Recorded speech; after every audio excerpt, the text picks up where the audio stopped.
अगर अभी तक मैं नॉन एक्वस सोल्यूशन की बात करूँ तो solvent which is other than water उसको हम नॉन एक्वस सोल्यूशन बोलते हैं। क्या कहते हैं, जो पानी से विदाउट वाटर होते हैं उसको हम नॉन एक्वस सोल्यूशन बोलते हैं। अगर मैं हिंदी में बात करूँ तो the solvent which are other than water उसको हम कहते हैं नॉन एक्वस सोल्यूशन। और सल्यूट और सॉल्वेंट से हमारा सोल्यूशन बनता है, याद रखना। और इसमें इथर हो गया, बेंजीन हो गया, कार्बन टेट्राक्लोराइड हो गया, ठीक है। The solvent which is other than water उसको हम नॉन एक्वस सोल्यूशन बोलते हैं। फिर उसके बाद हमने ये पता मेल्टिंग एंड बॉइलिंग पॉइंट पढ़ा कि मेल्टिंग एंड बॉइलिंग पॉइंट हमारा टेम्परेचर रेंज पर डिपेंड करता है। मेल्टिंग मेथड ऑफ फ्यूजन में हमने ये पढ़ा कि कितना मोल चाहिए हमें सॉलिड से लिक्विड फेज में इसको कन्वर्ट करने के लिए, तो मेल्टिंग ऑफ फ्यूजन हो गया। वेपर फेज में हमने ये पढ़ा कि कितना मोल हीट कितनी एब्जॉर्ब चाहिए हमें मोल में कन्वर्ट करने के लिए, टू लिक्विड फेज से हमें उसको वेपर फेज में कन्वर्ट करने के लिए हीट ऑफ वेपराइजेशन हो गई। ये इंटरमोलिकुलर बाइंडिंग फोर्स पे और इंटरमोलिकुलर फोर्सेज ऑफ अट्रैक्शन पे डिपेंड करता है। फिर टॉरेंट कांस्टेंट हमने बताया H delta H evaporation T B over Trouton is equal to Trouton constant हमने पढ़ा। फिर उसके बाद हमने ये भी पढ़ा कि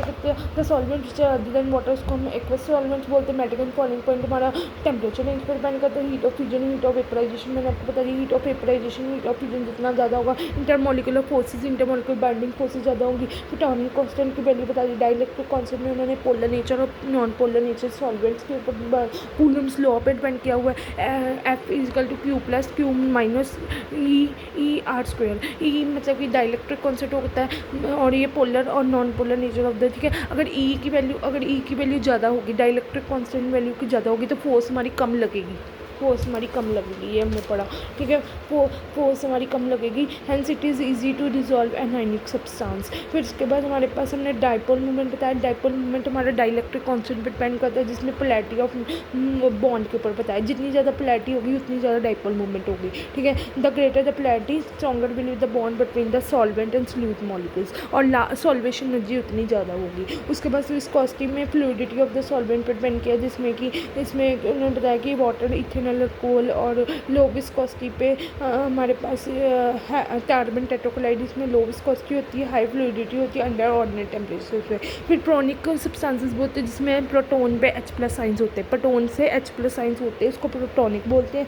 जिसमें प्रोटॉन पे H प्लस साइंस नहीं होते उसको हम नॉन प्रोटॉनिक बोलते हैं, या फिर हम अप्रोटॉनिक बोलते हैं। एसिडिक में वो होते हैं जो हमारे पास प्रोटॉन्स को क्या कहते हैं, डोनेट कर सकते हैं, उसको हम एसिडिक बोलते हैं। जो हमारे प्रोटॉन्स को एक्सेप्ट कर सकते हैं वो बेसिक होते हैं। फिर इसको एम्फोटेरिक बोलते हैं, नाइदर और नॉर, ना वो गेन कर सकते हैं ना वो लूज़ कर सकते हैं प्रोटॉन को, उसको हम एम्फोटेरिक बोलते हैं। आयनाइजिंग, जिसमें आयनाइजिंग सेल्फ पावर होती है आयनाइजिंग सॉल्वेंट्स को, तो उसको हम आयनाइजिंग सॉल्वेंट बोलते हैं। जिसमें वो डू नॉट आयनाइज ऑल, तो उसको नॉन आयनाइजिंग सॉल्वेंट्स बोलते हैं। कोऑर्डिनेटिंग, जिसमें कोऑर्डिनेटिंग कम्प्लेक्सेस मेटल और लाइगेंड के बीच में, मतलब कि अनाइन और कटाइन के बीच में वो लाइगेंड्स बना सकते हैं, कोऑर्डिनेटिंग सॉल्वेंट्स हो गए। जिसमें वो मेटल कोऑर्डिनेटिंग नहीं बना सकते मेटल आइंस और अनाइंस के बीच में, तो उसको हम नॉन कोऑर्डिनेटिंग बोलते हैं, ठीक है। फिर उसके बाद हमने आगे पढ़ा मिथेनल टाइप्स ऑफ रिएक्शन में प्रेसिपिटेशन रिएक्शन, जिसमें कि दो सोल्यूशन मतलब कि सल्यूट और सॉल्वेंट को जब मिक्स करोगे तो हमारे पास ऐसी रिएक्शन AgNO3 और BaCl2 के साथ करोगे तो हमारे पास प्रेसिपिटेशन रिएक्शन अक्कर होगी।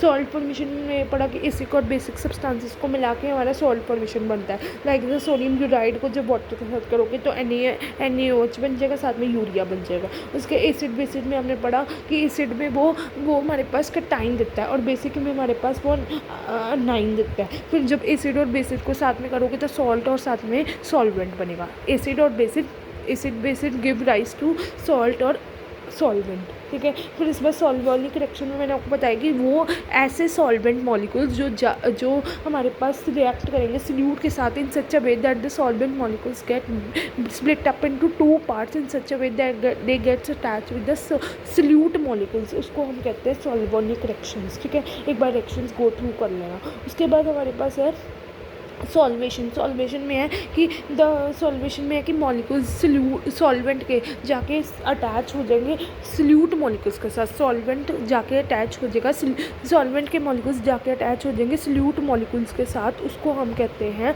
सॉल्वेशन।